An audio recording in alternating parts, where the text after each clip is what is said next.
வணக்கம். இது TNPSC all notes அப்படிங்கிற சேனல். நம்ம ஏற்கனவே 6வது, 7வது, 8வது தமிழுக்கான ஆடியோ மாதிரி பார்த்து முடிச்சிருக்கோம். ரீட் பண்ணி மட்டும் பார்த்து முடிச்சிருக்கோம். அதே மாதிரி 9th ஸ்டாண்டர்டில் 5, 7 வரைக்கும் பார்த்துட்டோம். 6வது 7 பார்க்க போகிறோம். இது நான் ரீட் பண்ணி தான் போட போகிறேன். எதுவும் எக்ஸ்ப்ளனேஷனாக இருக்காது. எக்ஸ்ப்ளனேஷன் வேணுங்கிறவங்க இந்த வீடியோ இதுக்கு மேலே தொடர வேண்டாம். இயல் 6 பார்க்கலாம் பாருங்க. இயல் 6 கலை பல வளர்த்தல்.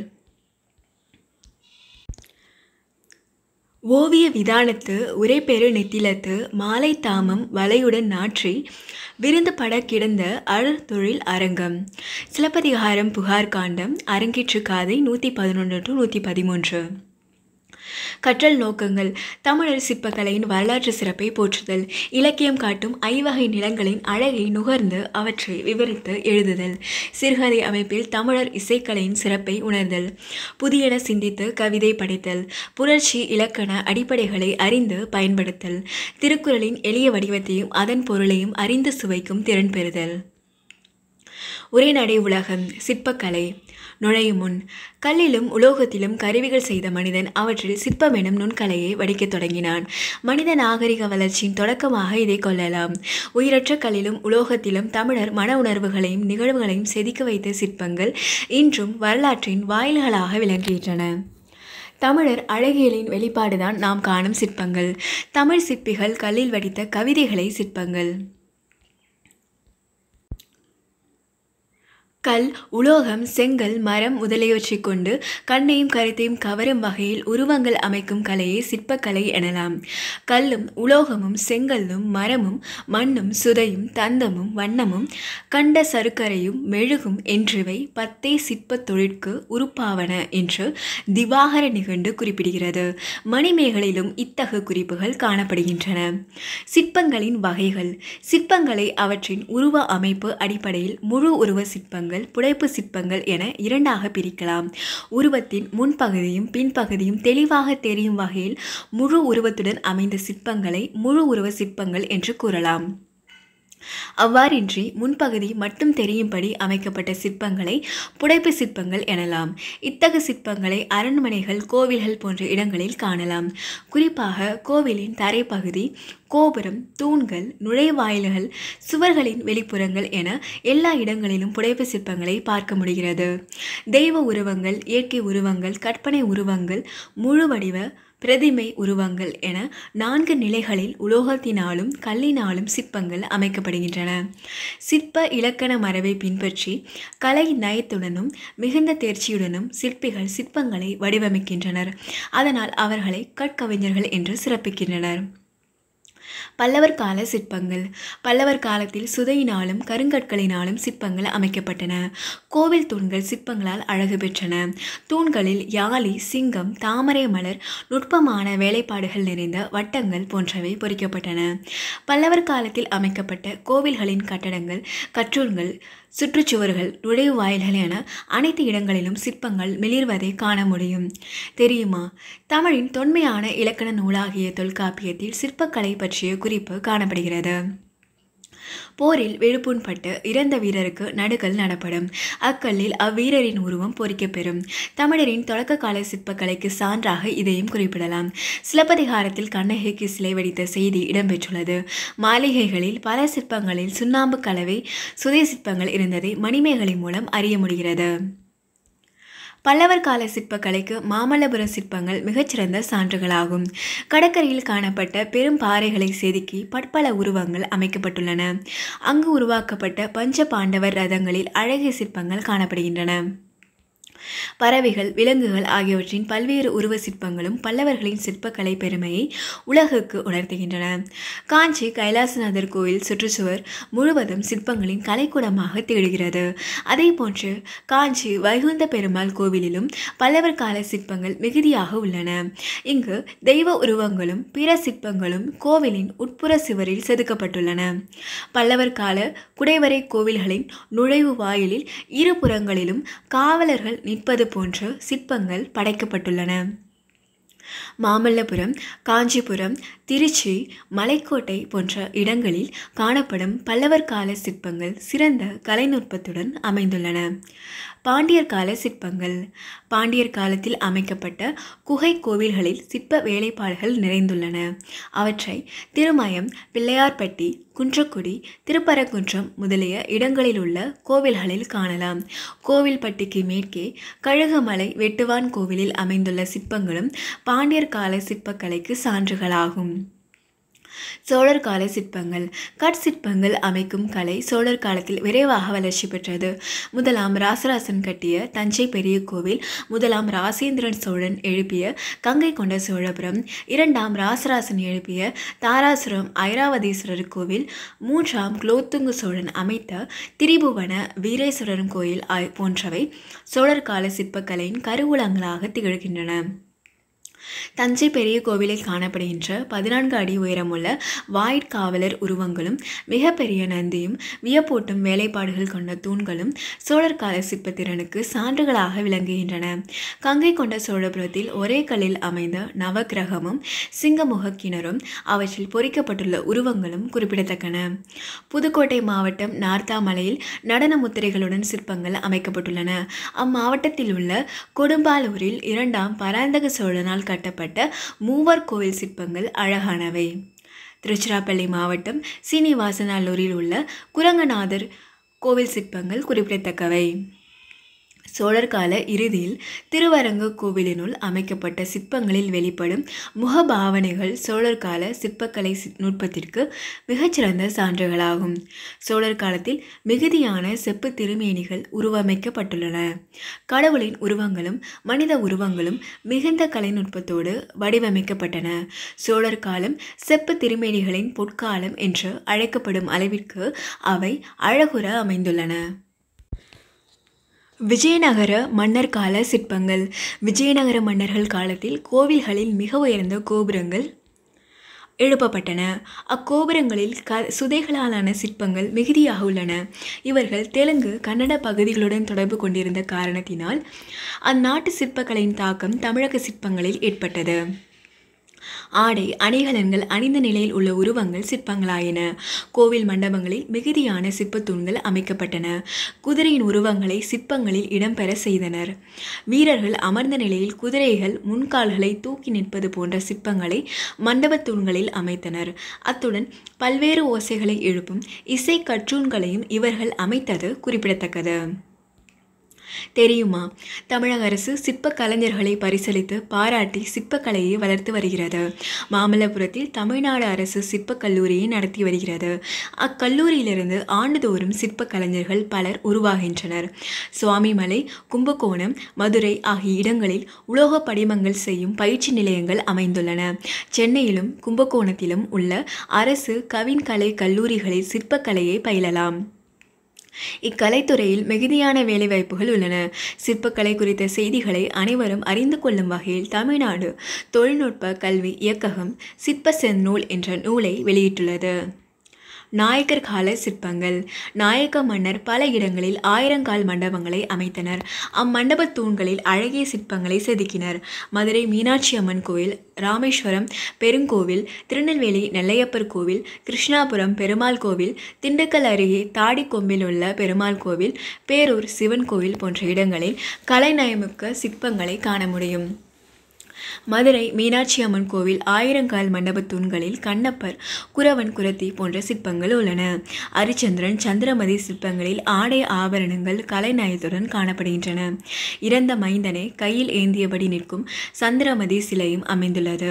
கோயம்புத்தூருக்கு அண்மையில் உள்ள பேரூர் சிவன் கோவிலில் உள்ள சிற்பங்கள் நாயகர் கால சிற்ப கலைநுட்பத்தின் உச்சநிலை படைப்பு என்று கூறலாம். விழியோட்டம், புருவ நெளிவு, நக அமைப்பு என மிக மிக நுட்பமாக கலை நயத்துடன் அவை படைக்கப்பட்டுள்ளன. கிருஷ்ணாபுரம் வேங்கடாசலபதி கோவிலில் உள்ள குரவன் குரத்தி ரதிதேவி சிலைகள் காண்போரை ஈர்க்கும் வகையில் அமைந்துள்ளன. பௌத்த சமண சிற்பங்கள். பௌத்த மதத்தை தழுவிய தமிழர்கள் புத்தரின் உருவத்தை அமர்ந்த, நின்ற, படுத்த நிலைகளில் சிற்பங்களாக படைத்து வழிபட்டனர். சமண மதத்தினர் அருக கடவுளின் உருவத்தையும் 24 தீர்த்தங்கரர் உருவங்களையும் சிற்பங்களாக்கியுள்ளனர். சமண மதத்தில் சில சிற்பங்கள் அளவுக்கு மீறிய உயரமும் பருமனும் உடையவனாக உள்ளன. சான்றாக விழுப்புரம் மாவட்டம் செஞ்சிக்கு அண்மையில் உள்ள திருநாதர் குன்று என்னும் இடத்தில் ஒரு பாறையில் 24 தீர்த்தங்கர உருவங்கள் புடைப்பு சிற்பங்களாக செதுக்கப்பட்டுள்ளன. அதுபோலவே மதுரைக்கு அண்மையில் சமணர்களின் படுக்கைகள் செதுக்கப்பட்ட இடங்களிலும் மலைப்பாறைகளிலும் சமண சிற்பங்கள் செதுக்கப்பட்டுள்ளன. தனிச்சிறப்புகள். பிற நாட்டு சிற்பங்களை காட்டிலும் தமிழக சிற்பங்கள் தனித்தன்மையுடன் திகழ்கின்றன. யோகக்கலை, நாட்டிய கலை கூறுகளும் தமிழக சிற்பக்கலையில் இடம்பெற்றுள்ளன. இன்றைய சிற்பக்கலை. தமிழகத்தில் கட்டப்படும் கோவில்களில் இன்றும் சுதை சிற்பங்களும் கற்சிற்பங்களும் அமைக்கப்பட்டு வருகின்றன. செங்கல், பைஞ்சுதை, கற்கள் ஆகியவற்றை கொண்டு கலை நியமிக்க சிற்பங்கள் உருவாக்கப்படுகின்றன. வெண்கலம் முதலான உலோகங்களாலும் செயற்கை இடைகளாலும் கடவுள் உருவங்களும் மனித உருவங்களும் உருவாக்கப்படுகின்றன. இன்றைய சிற்பக்கலை கோவில்களை கடந்தும் பல துறைகளில் தன் இடத்தை நிறைவு செய்கிறது. பெரும் அரங்குகளில், காட்சி கூடங்களில், வரவேற்பறைகளில் காணப்படுகின்ற கலைநயமிக்க சிற்பங்கள், நினைவு பொருள்கள், பரிசு பொருள்கள், வெளிநாடுகளுக்கு ஏற்றுமதியாகும் நேர்த்திமிகு சிற்பங்கள் முதலானவை தமிழர் சிற்பக்கலையின் மேன்மையை உலகுக்கு பறைசாற்றுகின்றன. சிற்பங்கள் என்பன தெய்வங்களாக போற்றி வணங்குவதற்கும் ஏனைய உருவங்களாக கண்டு கழிப்பதற்கும் மட்டுமல்ல, அவை வரலாற்று பதிவுகளாகும், மனித அறிவு வளர்ச்சியின் முதிர்ச்சியாகும். அத்தகு சிறப்புமிக்க சிற்பக்கலையை போற்றி பாதுகாப்பது நமது கடமையாகும். கவிதை பேழை. ராவண காவியம். புலவர் குழந்தை. நுழையும் முன். பூத்து குலுங்கும் பூஞ்சோலை, அடர்ந்து வளர்ந்த பசுமரங்கள், நீர் நிறைந்த நதிக்கரைகள், பச்சை போர்த்திய புல்வெளிகள், துள்ளி திரியும் மானினங்கள், மயில்கள், குயில்கள், கிளிகள், பறந்து திரியும் பறவைகள் என இத்தகு அழகிய சூழலை கண்டு மனம் மகிழ்ந்ததுண்டா? அழகை சுவைத்தால் மனம் புத்துணர்வு பெறும், எண்ணம் வளமை பெறும். தமிழ் இலக்கிய துறையில் மிகுதியான ஏழோவியங்களை சொல்லு ஓவியங்களாக புலவர்கள் தீட்டி வைத்துள்ளனர். அவற்றில் சில காட்சிகளை கண்டு சுவைப்போம் வாருங்கள். குறிஞ்சி. அருவிய முருகியம் ஆர்ப்ப பைங்கிளி, பருகிய தமிழிசை பாட பொன்மயில், அருகிய சிறை விரித்தாட பூஞ்சினை, மருவிய குரக்கினம் மருண்டு நோக்குமால். சொல்லும் பொருளும். மைவனம் மலைநெல், முருகியம் குறிஞ்சிப்பறை, பூஞ்சினை பூக்களை உடைய கிளை, சிறை இறகு, சாந்தம் சந்தனம், அடிப்பிடு சாந்தமோடு அகிலின் நாற்றமும், துடிப்பிடு மைவன சோற்றின் நாற்றமும், மடுப்படு காந்தலின் மனமும் தோய்தலாட், கடைப்படு பொருளெல்லாம் கமழும் குன்றமே. முல்லை. பூவையும் குயில்களும் பொலங்கை வண்டரும், பாயிசை பாடமும் பழமும் தேனும், தந்தே இசை பெறும் கடருமிடையர், முக்குழல் ஆவினம் ஒருங்குற அருகு அணைக்குமால். முதிரையும் சாமையும் வரகும் பொய்மணி, குதிரை வாளையும் களம் குவித்து குன்று என, பொதுவர்கள் பொலிவுற போர் அடித்திடும், அதிர்குரல் கேட்டு உழை அஞ்சி ஓடுமே. சொல்லும் பொருளும். பூவை நாகனவாய் பறவை, பொலம் அழகு, கடறு காடு, முக்குழல் கொன்றை ஆம்பல் மூங்கில் ஆகியவற்றால் ஆன குழல்கள், பொலி தானிய குவியல், உழை ஒரு வகை மான். பாலை. மன்னிய முதுவையில் வளைப்ப வாய்வெறி, இந்நிலம் குருளை மிக்கு இணைந்து வெம்பிட, தன்னிழல் தங்கவை தாய்மை மீதுற, நன்னரில் வலிய செந்நாய் உயங்குமே. கடிக்கமழ் மராமலர் கண்ணி அம்சிரார், படிக்குற எருத்துக்கோடு அன்ன பாலைக்காய் வெடிக்க விட்டு ஆடிட, விரும்பி கோலினால் அடிக்கும் ஓசையின் பருந்து அஞ்சி ஓடுமே. சொல்லும் பொருளும். வாய்வெறி சோர்வால் வாய் குளறுதல், குருளை குட்டி, இணைந்து துன்புறுதல், உயங்குதல் வருந்துதல், படிக்கு உற நிலத்தில் விழ, கோடு கொம்பு மருதம். கல்லிடை பிறந்த ஆறும் கரை பொருள் குலனும் தோயும், முல்லை அம்புறவில் தோன்ற முருககான் யாறு பாயும், நெல்லினை கரும்பு காக்கும், நீரினை கால்வாய் தேக்கும், மல்லல் செருவில் காஞ்சி வஞ்சியும் மருதம் பூக்கும். மறைமலர் குளத்தில் ஆடும் மயிர் தலை சிறுவர் நீண்ட, பொறுகரி குருத்து அளந்து, பொம்மென கழிப்பர் ஓர்பால், குறைகழல் சிறுவர் போரில், குலுங்கிய தெங்கின் காயை, புரைதப பறித்து காஞ்சி புனைநிழல் அருந்துவாரே. சொல்லும் பொருளும் கல்மலை, முருகு தேன், மணம் அழகு, மல்லல் வளம், செரு வயல், கரிக்குருத்து யானை தந்தம், போர் வைக்கோற்போர், புரைதப குற்றமின்றி, நெய்தல் பசிபட ஒருவன் வாட பார்த்தி இனி இருக்கும் கீழ்மை, முசிபட ஒழுகும் தூய முறையினை அறிவார் போல, வசிபட முதுநீர் புக்கு மலையென துவரை நன்னீர், கசிபட ஒளிமுத்தோடு கரையினில் குவிப்பார் அம்மா. வருமலை அளவி காணல் மணலிடை உளவி காற்றில், சுரிகுழல் உலர்த்தும் தும்பி தொடர்மறை முகத்தர் தோற்றம், இருபெரு விசும்பிற் செல்லும் இளமை தீர்மதியும் தன்னை, கருமுகில் தொடர்ந்து செல்லும் காட்சி போல் தோன்றுமாதோ. சொல்லும் பொருளும் தும்பி ஒரு வகை வண்டு, துவரை பவளம், மறை தாமரை மலர், விசும்பு வானம், மதியம் நிலவு. பாடலின் பொருள். அருவிகள் பறையாய் ஒலிக்கும், பைங்கிளி தானறிந்த தமிழிசையை பாடும், பொன் போன்ற அழகிய மயில் தன் அருமையான சிறகினை விரித்து ஆடும். இக்காட்சியினை பூக்கள் நிறைந்த மரங்கிளைகளில் அமர்ந்திருக்கும் குரங்கினம் முயற்சியுடன் பார்க்கும்.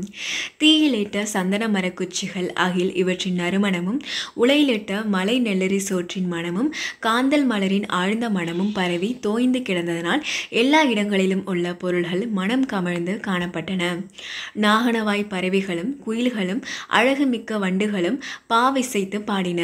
புகழ்பெற்ற முல்லை நில மக்களான ஆயர் முக்கனியும் தேனும் சேகரித்து கொண்டு முக்குழல் இசையால் மேயும் பசுக்கூட்டங்களை ஒன்று சேர்த்தனர். முதிரை, சாமை, கேழ்வரகு, மணி போன்ற குதிரை வாழை நெல் ஆகியவற்றை முல்லை நில மக்கள் அறுத்து கதிரடித்தி களத்தில் குன்று போல குவித்து வைத்திருப்பர். கதிரடிக்கும் அதிர்வு தரும் ஓசையினை கேட்டு மான்கள் அஞ்சி ஓடும். கொடிய பாலை நிலத்து வெயிலின் வெப்பத்தை தாங்க இயலாத செந்நாய்க்குட்டி வாய் மிகவும் உலர்ந்து குளறியது. இதனை கண்டு அதன் தாய் வருந்தியது. குட்டி இளைப்பாற எங்கும் நிழலில்லை. எனவே கடும் வயலில் தான் துன்புற்று நின்று தனது நிழலில் குட்டியை இளைப்பாற செய்தது. தெரிந்து தெளிவோம். ராவண காவியம் காலத்தின் விளைவு, ஆராய்ச்சியின் அறிகுறி, புரட்சி பொறி, உண்மையை உணர வைக்கும் உன்னத நூல். பேரறிஞர் அண்ணா. சிறுவர்கள் நன்கு மனம் வீசும் மராமலர்களை மாலையாக அணிந்திருந்தனர். எருதின் கொம்புகளை போன்றிருந்த பாலைக்காயை நிலத்தில் விழுந்து வெடிக்குமாறு அவர்கள் கோலினால் அடித்து விளையாடினர். அவ்வோசையை கேட்ட பருந்துகள் அச்சத்துடன் பறந்தோடின. மலையிடையே தோன்றும் ஆறும், கரையை மோதி ததும்பும் குளத்து ஆறும், முல்லை நிலத்தின் அழகிய காட்டாறும் மருது நிலத்தில் பாய்ந்தோடும். அங்கு நெற்பயிரினை காக்கும் வகையில் கரும்பு வளர்ந்து நிற்கும்.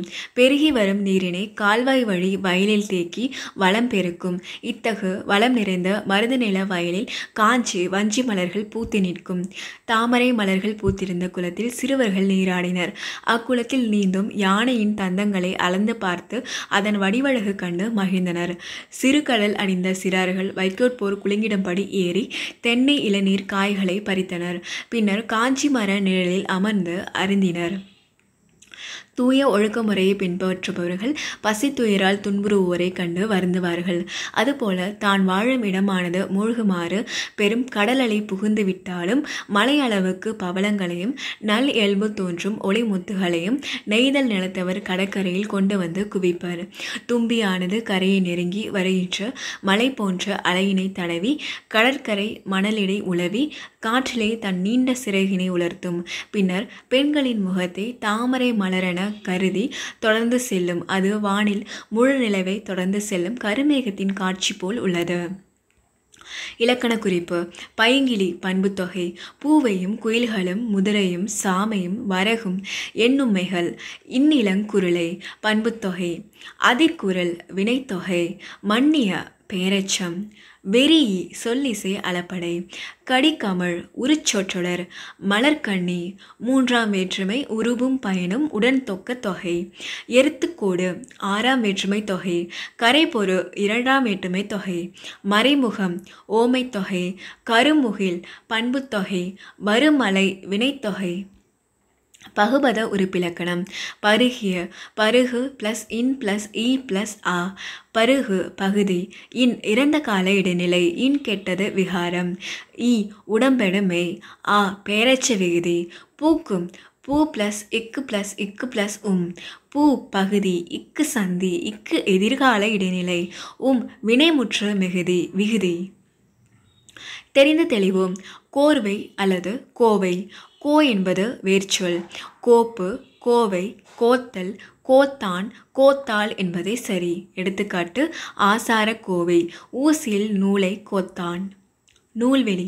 20ஆம் நூற்றாண்டில் தோன்றிய தனித்தமிழ் பெருங்காப்பியம் ராவண காவியம். இந்நூல் தமிழக காண்டம், இலங்கை காண்டம், விந்த காண்டம், பழிபுரி காண்டம், போர்க்காண்டம் என 5 காண்டங்களையும் 3100 பாடல்களையும் கொண்டது. இந்நூல் புலவர் குழந்தை அவர்களால் இயற்றப்பட்டது. தமிழக காண்டத்தில் உள்ள பாடல்கள் இங்கு இடம்பெற்றுள்ளன. தந்தை பெரியாரின் வேண்டுகோளுக்கிணங்க 25 நாள்களில் இவர் திருக்குறளுக்கு உரை எழுதியுள்ளார். யாப்பதிகாரம், தொடை அதிகாரம் உள்ளிட்ட 30க்கும் மேற்பட்ட இலக்கண இலக்கிய நூல்களை படைத்துள்ளார். இராமாயணத்தில் எதிர்நிலை மாந்தராக படைக்கப்பட்ட ராவணனை முதன்மை நாயகனாக கொண்டு இயற்றப்பட்டது ராவண காவியம். கவிதை பேழை. நாச்சியார் திருமொழி. ஆண்டாள். நுழையுமுன். பக்தி இலக்கியம் உணர்ச்சி நிறைந்த பாடல்களை உள்ளடக்கியது. இறையோடு ஒன்றுதலும் அதன்பால் அனைவரையும் சரணடைய செய்வதும் பக்தி இலக்கியத்தின் பணியாக இருந்தது. இறையை நாயகனாக எண்ணி நாயகி பாவத்தில் பாடுவதும் காதல் காணப்படுகிறது. இப்பாவத்தில் பெண் கவிஞர் ஒருவர் பாடுவது உண்மை காதல் என கருத வைக்கிறது. ஆண்டாள் பாடியதால் அவர் திருமால் மீது காதல் கொண்டு பாடியதாக கொள்கின்றனர். அழகியலுக்கும் பக்திக்கும் இடம் தருகிற ஆண்டாள் கவிதைகள் கற்பவர் மனதை கவர்கின்றன. கதிரொளி தீபம் கலசம் உடனேந்தி சதிரில மங்கையர் தாம் வந்து எதிர்கொள்ள மதுரையார் மன்னன் அடிநிலை தொட்டு எங்கும் அதிர புகுத கனா கண்டேன் தோழினான். மத்தளம் கொட்ட வரிசங்கம் நின்றூத முத்துடை தாமம் நிறைத்தாழ்ந்த பந்தற்கீழ் மைத்துணன் நம்பி மதுசூதன் வந்து என்னை கைத்தளம் பற்ற கனா கண்டேன் தோழினான். சொல்லும் பொருளும். தீபம் விளக்கு, சதிர் நடனம், தாபம் மாலை. பாடலின் பொருள். ஆடும் இளம்பெண்கள் கைகளில் கதிரவன் போன்ற ஒளியை உடைய விளக்கையும் கலசத்தையும் ஏந்தியவாறு வந்து எதிர்கொண்டு அழைக்கிறார்கள். வடமதுரையை ஆளும் மன்னன் கண்ணன் பாதுகைகளை அணிந்து கொண்டு புவி அதிர மகிழ்ச்சியுடன் நடந்து வருகிறான். இக்காட்சியை கனவில் கண்டதாக ஆண்டாள் கூறுகிறார். மத்தளம் முதலான இசைக்கருவிகள் முழங்குகின்றன. வரிகளையுடைய சங்குகளை நின்று ஊதுகின்றனர்.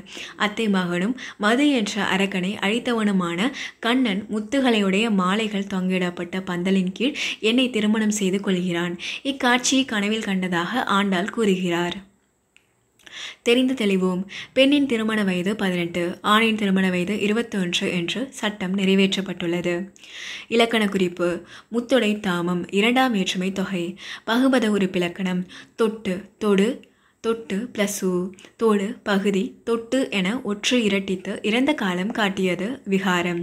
உ வினையச்ச விகுதி. கண்டேன் கான் கண் பிளஸ் இட்டு பிளஸ் ஏன். கான் பகுதி கண் என குறுகியது விகாரம். இட்டு இறந்த கால இடைநிலை. ஏன் தன்மை ஒருமை வினைமுற்ற விகுதி. நூல்வெளி. திருமாலை வழிபட்டு சிறப்பு நிலை எய்திய ஆழ்வார்கள் 12. அவருள் ஆண்டாள் மட்டுமே பெண். இறைவனுக்கு பாமாலை சூட்டியதோடு தான் அணிந்து மகிழ்ந்த பூமாலையும் சூட்டியதால் சூடி கொடுத்த சுடற்கொடி என அழைக்கப்பெற்றார். இவரை பெரியாழ்வாரின் வளர்ப்பு மகள் என்பர். ஆழ்வார்கள் பாடிய பாடல்களின் தொகுப்பு 4000 திவ்ய பிரபந்தம் ஆகும். இத்தொகுப்பில் ஆண்டாள் பாடியதாக திருப்பாவை, நாச்சியார் திருமொழி என்ற 2 தொகுதிகள் உள்ளன. நாச்சியார் திருமொழி மொத்தம் 143 பாடல்களை கொண்டது. நம் பாடப்பகுதியின் 2 பாடல்கள் 6ஆம் திருமொழியில் இடம்பெற்றுள்ளன. விரிவானம். செய்தி. தி. ஜானகிராமன். நுழையும் முன். இசை மொழியை கடந்தது. அமைதியின் நாக்காக அது எல்லா மொழிகளையும் பேசுவது. மனங்களை கரைத்து அந்தர வெளியில் உழவு செய்வது. சொற்களை புறக்கணித்து தனக்குள்ளிருக்கும் செய்தியை எந்த மொழி மனதிற்குள்ளும் செலுத்துவது. ஆரவாரங்கள், குழப்பங்கள், கூச்சல்கள், துயரங்கள் என எல்லாவற்றையும் கடந்த அமைதி வெளியில் மனங்களை கூட்டுவது. இசையின் செவ்வியில் தலைப்படும் மனமானது இனம், நாடு என்ற எல்லைக்கோடுகளை தாண்டிவிடும். இசை தாண்ட வைக்கும். நாகசுர வித்வான் ஒற்றை மாட்டு வண்டியிலிருந்து இறங்கி வக்கீல் வீட்டில் நுழைந்தார். மகன் தங்கவேலுவும் வாத்தியங்களை தூக்கி கொண்டு ஒத்துக்காரரும் பின்னால் வந்தார்கள். பெரிய ஹால். வாசலிலிருந்தே அவரை கையை பிடித்து அழைத்து போன வக்கீல் உள்ளே குழுமியிருந்த கோஷ்டியை ஒவ்வொருவராக அறிமுகப்படுத்தி வைத்தார். இவர்தான் பிலி போல்ஸ்கா, இந்த சங்கீத கோஷ்டியின் தலைவர். நிறைகுளம்னு சொன்னீங்கல்ல, ஞாபகம் இருக்கா என்று வக்கீலை பார்த்தார். இருக்கு. சரியான வார்த்தை. கண்ணை பாருங்க, முகம் எவ்வளோ அழகா இருக்கு பார்த்தீங்களா? போல்ஸ்காவுக்கு பிறகு கூட வந்திருந்த 20-25 பேருக்கும் வக்கீல் வித்வானை அறிமுகப்படுத்தினார். மேலே ஏறி உட்கார்ந்து ஒத்துக்காரன் ஆரம்பித்ததும் ஓலையை சரி பண்ணி கொண்டார். தங்கவேலு மேடைக்கு பின்னால் உட்கார்ந்து கொண்டான். நாட்டையை கம்பீரமாக ஓர் ஆலாபனம் செய்து கீர்த்தனத்தை தொடங்கினார். போல்ஸ்காவின் முகத்தில் புன்முறுவல் தவழ்ந்தது. விழி மேலே செருகியிருந்தது. அமிர்த தாரையாக பெருக்கெடுத்த நாத பொழிவில் அவன் தன்னை இழந்துவிட்டான் போல் தோன்றிட்டு. நாதம் அவனுடைய ஆத்மாவை காணாத லோகங்களுக்கும் அனுபவங்களுக்கும் இழுத்து சென்றது போல் தோன்றிற்று. சளைத்து போய் ஆற்றோடு போகிறவனைப் போல் இஷ்டப்படி வெள்ளம் தன்னை அடித்து போகும்படி விட்டுவிட்டான் அவன். சட்டென்று நாதம் நின்றது. போல்ஸ்காவின் கண் இன்னும் அந்த அனுபவத்தில் திளைத்து கொண்டிருந்தது.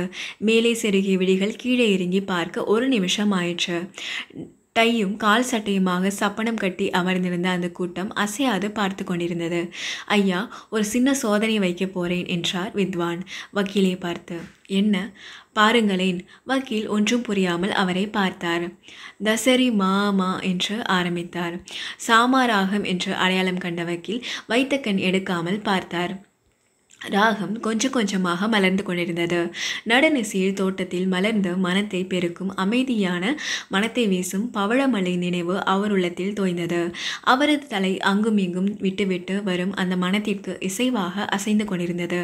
ராகம் வளர்ந்து கொண்டிருந்தது. யாரோ கையாட்டுகிற மாதிரி இருந்தது. திரும்பி பார்த்தார் வக்கீல்.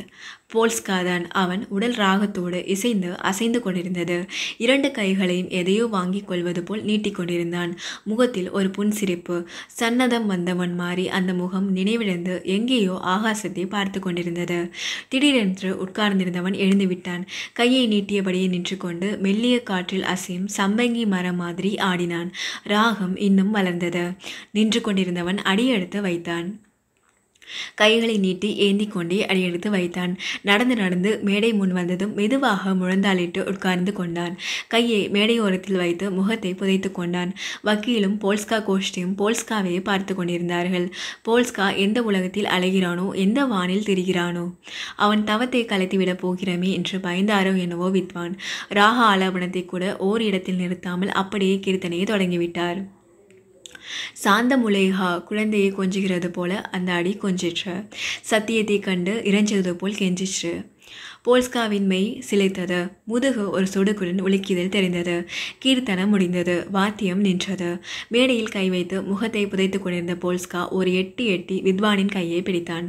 கெஞ்சுகிறாற் போல் ஒரு பார்வை. வேறு ஒன்றையும் வாசிக்காதீர்கள், என் உயிர் போய்விடும் போல் இருக்கிறது, வேறு வேண்டாம். சாந்த முலைக்காவை திரும்பி வாசிக்க சொல்கிறார் என்று நிசப்தத்தை கலைக்க துணிவில்லாமல் மெதுவாக சொன்னார் வக்கீல். மீண்டும் அதே நாதம் பொழிந்தது. 5-6 தடவை திருப்பி கீர்த்தனத்தை வாசித்து முடித்தார். கடைசியில் நாதம் மௌனத்தில் போய் லயித்தது போல் இசை நின்றது. போல்ஸ்கா அப்படியே தலையை அசைத்து கொண்டே இருந்தான். கோயில் மணியின் கார்வையை போல் அந்த நிசப்தத்தில் அவன் தலையும் உள்ளமும் ஆத்மாவும் அசைந்து ஊசலிட்டு கொண்டிருந்தன.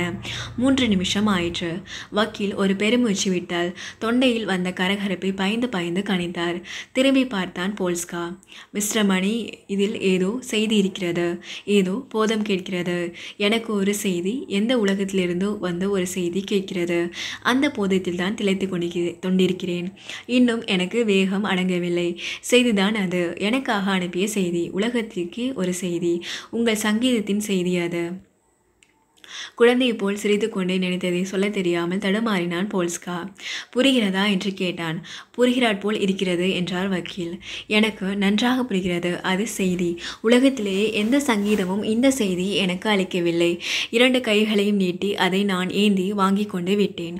ஒருவரும் ஒரு கலையும் ஒரு சங்கீதமும் கொடுக்காத செய்தியை நான் இப்போது பெற்றுக்கொண்டு விட்டேன். என்னங்க என்று கேட்டார் வித்வான்.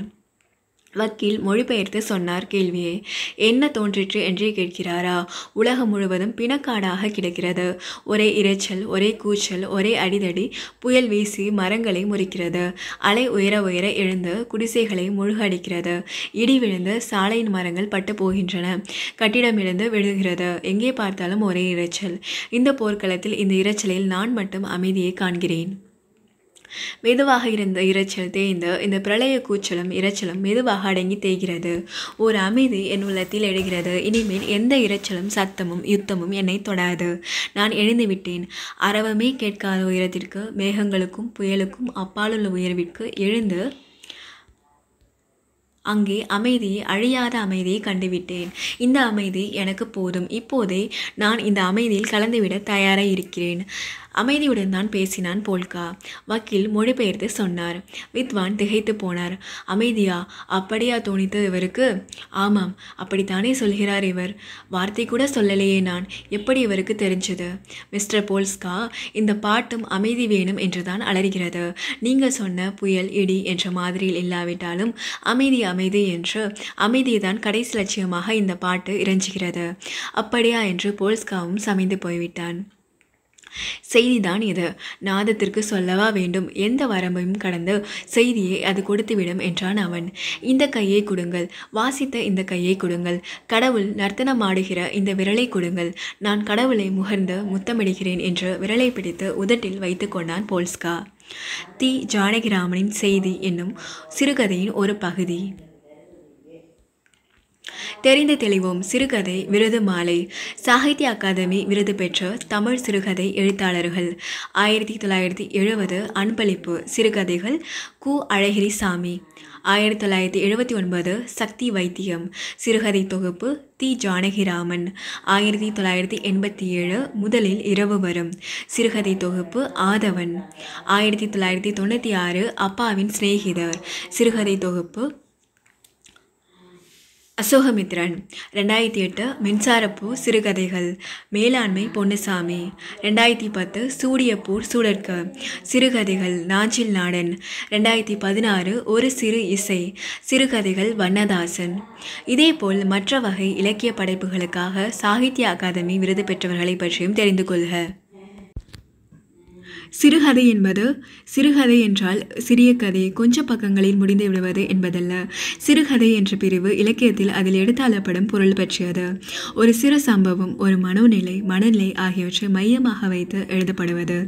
எடுத்து எழுதுவது சிறுகதையில் சம்பவமோ நிகழ்ச்சியோ அல்லது எடுத்தாளப்படும் வேறு எதுவோ அது ஒன்றாக இருக்க வேண்டும். சிறுகதை பின்னணியில் ஆரம்பம், மத்திய சம்பவம், அதன் வளர்ச்சி அல்லது வீழ்ச்சி என்ற 3 பகுதிகள் உண்டு. சாதாரணமான கதைகளில் இம்மூன்றும் படிப்படியாக வளர்ந்து கொண்டே போகும். சமீபத்தில் எழுதப்பட்ட அமெரிக்க சிறுகதைகளில் பழைய சம்பிரதாயமான ஆரம்பம், முடிவு என்ற 2 பகுதிகளும் கிடையவே கிடையாது. கதை திடீரென்று மத்திய சம்பவத்தின் உச்சஸ்தானத்தில் ஆரம்பிக்கிறது, அதிலேயே முடிவடைகிறது. இன்னும் வேறு ஒரு விதமான கதைகளும் உண்டு. அவற்றில் முடிவு என்ற ஒன்று கிடையாது. அதாவது கதையை வாசிப்பது நமது சிந்தனையின் சலனத்தை ஊக்குவதற்கு ஒரு தூண்டுகோல். புதுமைப்பித்தன். தெரியுமா, தி. ஜானகிராமன் அவர்கள் தனது ஜப்பான் பயண அனுபவங்களை உதயசூரியன் எனும் தலைப்பில் சுதேசமித்ரன் வார இதழில் எழுதினார். இது 1967 நூலாக வெளியிட பெற்றது. ரோம், செக்கஸ்லோவிக்கியா சென்ற அனுபவங்களை கருங்கடலும் கலைக்கடலும் எனும் தலைப்பில் 1974 நூலாக வெளியிட்டார். தமது காவிரி கரை வழியான பயணத்தை நடந்தாய் வாழி காவேரி எனும் தலைப்பில் நூலாக வெளியிட்டுள்ளார். இவரது மற்றுமொரு பயணக்கட்டுரை அடுத்த வீடு 50 மைல் என்பதாகும். நூல்வெளி. தி. ஜானகிராமன் தஞ்சை மண் வாசனையுடன் கதைகளை படைத்தவர். உயர்நிலைப்பள்ளி ஆசிரியராகவும் வானொலியில் கல்வி ஒளிபரப்பு அமைப்பாளராகவும் பணியாற்றியவர். வடமொழி அறிவும் சிறந்த இசையறிவும் கொண்ட இவர் தம் கதைகள் மணிக்கொடி, கிராம ஊழியன், கணையாழி, கலைமகள், சுதேசமித்ரன், ஆனந்த விகடன், கல்கி போன்ற இதழ்களில் வெளிவந்தன. நாவல்களையும் நாடகங்களையும் இவர் படைத்துள்ளார். அவரவர் அனுபவிப்பதும் எழுத்தாக வடிப்பதும் அவரவர் முறை என்னும் கோட்பாட்டை கொண்டவர் இவர். தமிழ் கதையுலகம் நவீனமயமானதில் இவரது பங்களிப்பு குறிப்பிடத்தக்கது. செய்தி என்னும் சிறுகதை சிவப்பு ரிக்ஷா என்ற தொகுப்பில் இடம்பெற்றுள்ளது. மிகவும் உயர்ந்த இசை சிறந்த கலைஞரால் கையாளப்படும் போது சொற்களின் எல்லையை தாண்டி இசையின் மூலமாகவே பொருள் கொடுக்கிறது என்பதை இக்கதை உணர்த்துகிறது. தஞ்சாவூர் தமிழுக்கு அளித்த கொடை உ.வே. சாமிநாதர், மௌனி, தி. ஜானகிராமன், தஞ்சை பிரகாஷ், தஞ்சை ராமையாதாஸ், தஞ்சாவூர் கவிராயர் ஆகியோர். தெரிந்து தெளிவோம். இந்திய இசையின் அழகான நுட்பங்களை தெளிவாக வாசித்து காட்டக்கூடிய இசைக்கருவிகளில் நாகசுரமும் ஒன்று. மங்களமான பல நிகழ்வுகளில் இக்கருவி இசைக்கப்படுகிறது. இந்த சிறப்பான கருவி 600 ஆண்டுகளுக்கு முன்புதான் தமிழகத்தில் வாசிக்கப்பட்டது.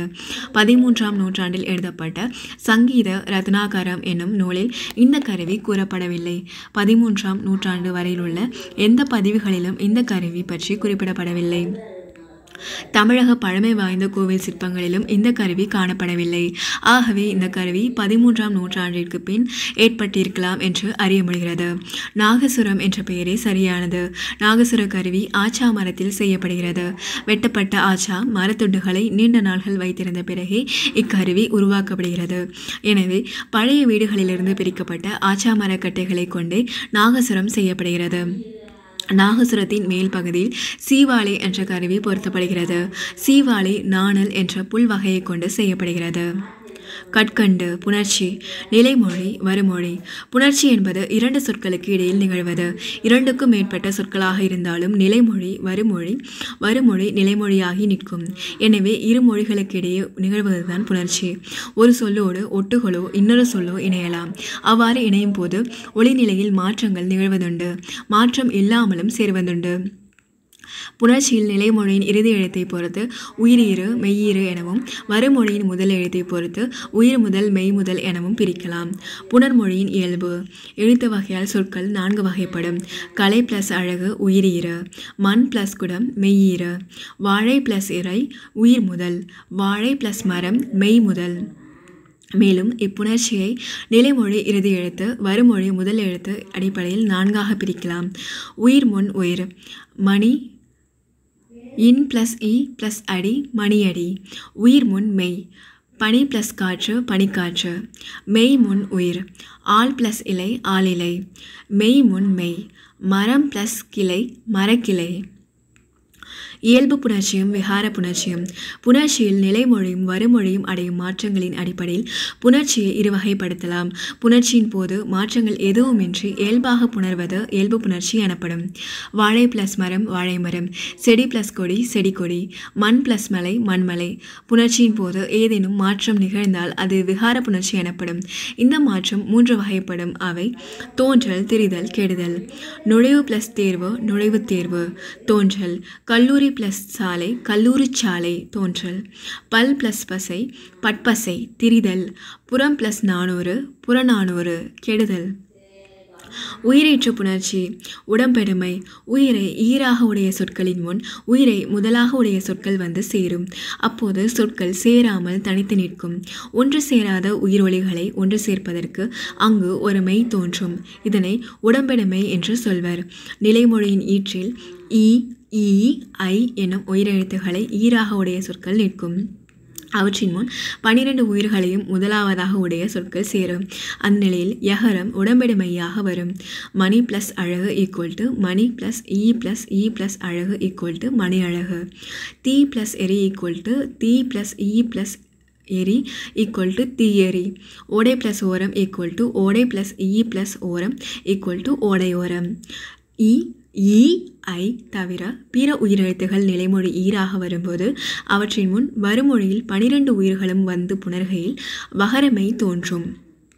பல பிளஸ் உயிர் பல பிளஸ் இவ் பிளஸ் உயிர் ஈக்குவல் டு பல உயிர். பா பிளஸ் இனம் ஈக்குவல் டு பா பிளஸ் இவ் பிளஸ் இனம் ஈக்குவல் டு பாவினம்.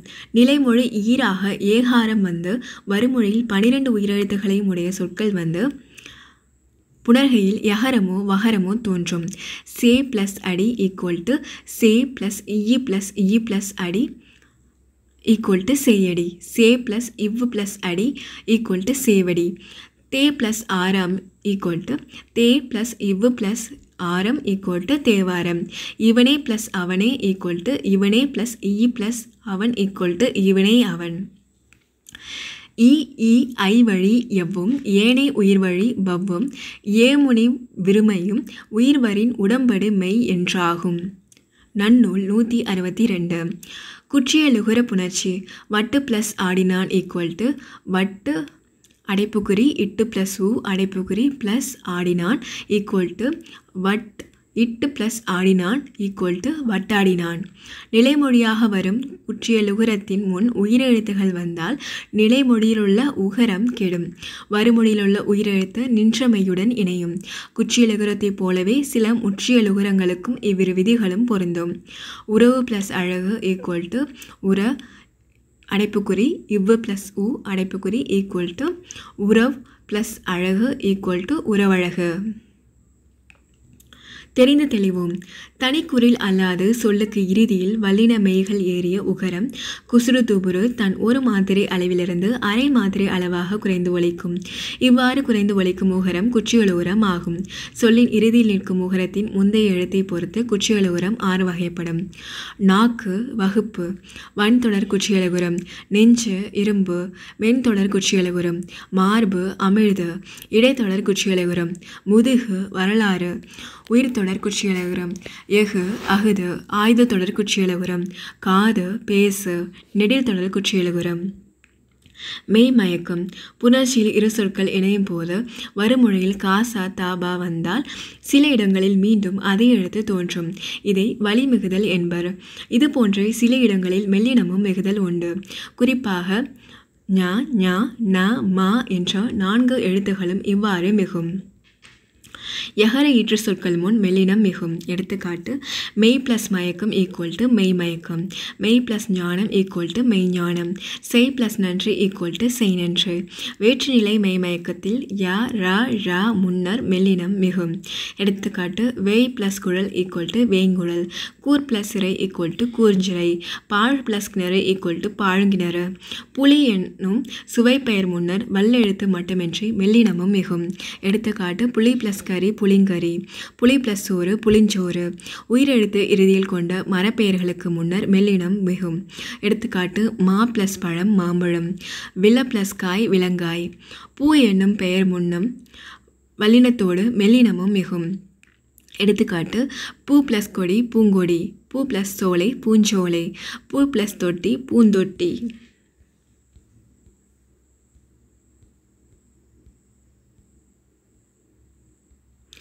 வான் தந்த பாடம் எத்தனை பெரிய வானம் எண்ணிப்பார் உனையும் நீயே, இத்தரை கொய்யா பெஞ்சு இது நீ அதில் சிற்றெரும்பே, அத்தனை பேரும் மெய்யாய் அப்படித்தானே மானே, பித்தேரி மேல்கீழ் என்று மக்கள்தாம் பேசல் என்னே.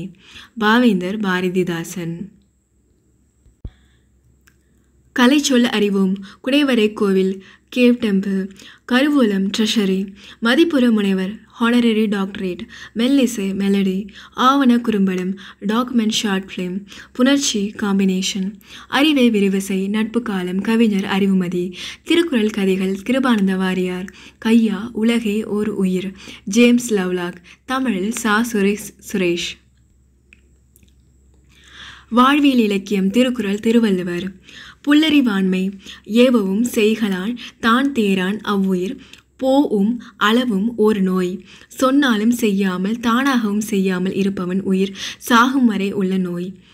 காணாதான் காட்டுவான் தான் காணான் காணாதான் கண்டானாம் தான் கண்டவாறு. அறிவில்லாதவனுக்கு அறிவுரை சொல்பவன் அறிவில்லாதவனாக மாறிவிடுவான். அறிவில்லாதவன் அவனுக்கு தெரிந்த அளவில் அறிவுடையவனாக தோன்றுவான். இகல் 86.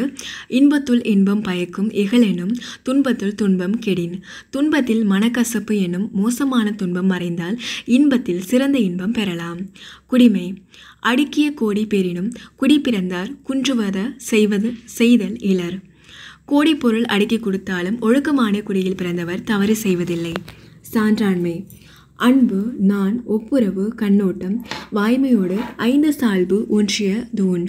பிறரிடம் அன்பும் பழிக்கு நாணுதலும் சமத்துவ எண்ணமும் இரக்கமும் உண்மையும் சான்றாண்மையை தாங்கும் தூண்கள். அணி ஏகதேச உருவக அணி.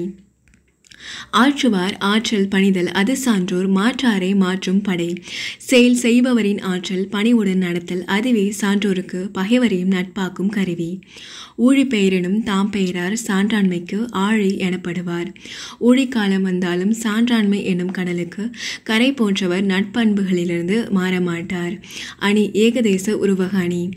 நாணுடைமை பிற நாணத்தக்கது தான் நாணான் ஆயின் அறம் நாணத்தக்கது உடைத்து. பிறர் வெட்கப்படும் பழிக்கு காரணமாயிருந்தும் தான் வெட்கப்படவில்லை என்றால் அறம் வெட்கப்பட்டு அவனை விட்டு விலகி போகும். உழவு சுழன்றும் ஏற்பினது உலகம், அதனால் உழந்தும் உழவே தலை. பல தொழில்களால் இயங்கினாலும் உலகம் ஏருக்கு பின்னாலேயே போகும், அதனால் வருந்தி உழைத்தாலும் உழவு தொழிலே சிறந்தது. உழுவார் உலகத்தாருக்கு ஆணி அகதொற்றாது எழுவாரை எல்லாம் பொறுத்து. மற்ற தொழில் செய்பவரையும் உழுபவரை தாங்கி நிற்பதால் அவரே உலகத்துக்கு அச்சாணி ஆவர். அணி ஏகதேச உருவக அணி. இயல் 6 முடிவுற்றது. நன்றி.